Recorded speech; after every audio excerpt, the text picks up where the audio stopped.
Cricket એ લગભગ તમામ ભારતીય યુવાનોની લોકપ્રિય રમત છે. આજનો યુવાન મોબાઈલમાં રચ્યો પચ્યો રહે છે અને મેદાન પર રમતી રમતને ભૂલવા લાગ્યો છે અથવા તેમાંથી તેનો રસ ઉડવા લાગ્યો છે.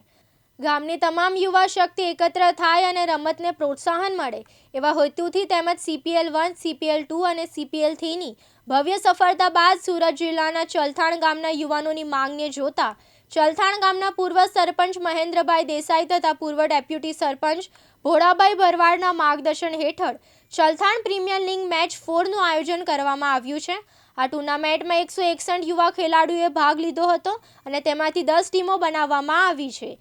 રાત્રે 9 વાગ્યે યોજાયેલા ઓક્શનમાં 161 ખેલાડીઓનું ઓક્શન યોજાયું હતું. ઓક્શન પૂર્વ પ્રિન્સ ઇન્ડ હોટલ કમ્પાઉન્ડમાં ટીમ ઓનેરોની મંડપમાં માતાબાજી સાથે ભવ્ય એન્ટ્રીઓ કરી આવકારવામાં આવ્યા હતા. આ ટુર્નામેન્ટ ચલથાણ ખાતે બ્રિજની બાજુમાં જૂના હળપતિ વસાહતની સામે આવેલા મેદાન પર દર શનિવાર અને રવિવારે 14 દિવસની ટુર્નામેન્ટ તરીકે યોજાશે. આ પ્રીમિયર લીગ માટે અનેક લોકોના સહયોગથી ઓનલાઈન ઘરે બેઠા નિહાળવાનું આયોજન કરવામાં આવ્યું હતું. રમેશ ખંભાતી, દિવ્યાંગ ન્યૂઝ, કડોદરા, સુરત.